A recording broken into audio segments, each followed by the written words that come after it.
புகையிலை இல்லாத கல்வி நிறுவன வழிகாட்டுதல்களை செயல்படுத்த உத்தரவிடக் கோரி மனு தாக்கல் செய்யப்பட்டு இருக்கிறது. முக்கிய செய்தியாக பார்த்து வருகிறோம். பள்ளிக்கல்வித்துறை பதிலளிக்க கால அவகாசமும் கொடுக்கப்பட்டிருக்கிறது. பள்ளிகள் அருகே புகையிலை பொருட்களை விற்பனை செய்பவர்களை கைது செய்ய உயர்நீதிமன்றம் உத்தரவு ஒன்றை பிறப்பித்திருக்கிறது. கூடுதல் விவரங்களுடன் இணைகிறார் எமது செய்தியாளர் சுப்பிரமணியன் அவர்கள். சுப்பிரமணியன், வணக்கம். தற்போது தமிழக பள்ளி அருகே எந்த ஒரு புகையிலை பொருட்களும் விற்பனை செய்யக்கூடாது, அப்படி விற்றவர்கள் மீது நடவடிக்கை எடுக்கப்பட வேண்டும் என்ற உத்தரவும் பிறப்பிக்கப்பட்டு இருக்கிறது. இது குறித்த கூடுதல் விவரங்கள் என்ன? வணக்கம் கோகிலா.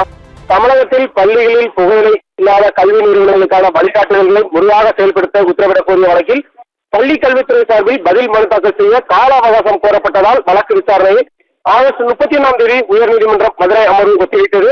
மதுரையை சேர்ந்த மணிபாரதி உயர்நீதிமன்ற மதுரை அமர்வில் தாக்கல் செய்த மனுவில் குட்கா, பான் மசாலா உள்ளிட்ட வெள்ளம் புகையிலையும் பொருட்களையும் ஏராளமான வேதிப்பொருட்கள் உள்ளதாகவும் அவற்றில் புற்றுநோயை ஏற்படுத்தக்கூடிய வேதிப்பொருட்களும் இருப்பதாகவும் குறிப்பிட்டிருந்தார். புகையிலை பொருட்களில் உள்ள நிக்கோட்டின் காரணமாக பக்கவாதம், வாய் மற்றும் நுரையீரல் புற்றுநோய் உள்ளிட்ட பல்வேறு பாதிப்புகள் ஏற்படும் அபாயம் உள்ளதாகவும் மனுவில் தெரிவிக்கப்பட்டுள்ளது. தமிழகத்தில் குட்கா உள்ளிட்ட புகையிலை பொருட்களுக்கு தடை விதிக்கப்பட்டிருந்தாலும் சிறிய கடைகளில் அவை தொடர்ந்து விற்பனை செய்யப்படுவதாகவும் பள்ளிகளுக்கு அருகிலே புகையிலை பொருட்கள் விற்பனை செய்வோர் மீது நடவடிக்கை எடுக்க ஏற்கனவே நீதிமன்றம் உத்தரவிட்டிருந்ததும் அந்த உத்தரவு முறையாக அமல்படுத்தவில்லை எனவும் மனுதாரர் தரப்பில் தெரிவித்திருந்தனர். எனவே தமிழகத்தில் பள்ளிகளில் புகையிலை கல்வி நிறுவனங்களுக்கான வழிகாட்டுதல்களை முழுமையாக செயல்படுத்தவும், தென் மாவட்டங்களில் குழந்தைகளுக்கு புகையிலை பயன்பாட்டின் தீமைகள் குறித்து விழிப்புணர்வு ஏற்படுத்த குழந்தை புகையிலை தடுப்பு மையம் அமைக்கவும் மனுவில் கோரிக்கை விடுக்கப்பட்டது.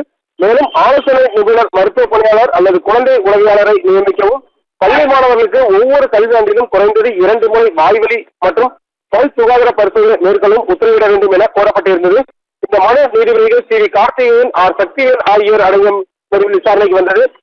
அப்போது பள்ளி கல்வித்துறை சார்பில் பதில் மனு தாக்கல் செய்ய கால அவகாசம் கோரப்பட்டது. இதை ஏற்றுக்கொண்ட நீதிபதிகள் பள்ளி கல்வித்துறை சார்பில் பதில் மனு தாக்கல் செய்ய கால அவகாசம் வழங்கி வழக்கின் அடுத்த கட்ட விசாரணையை ஆகஸ்ட் 34ஆம் தேதிக்கு ஒத்திவைத்து உத்தரவிட்டனர். தகவல்களுக்கு நன்றி சுப்பிரமணியன்.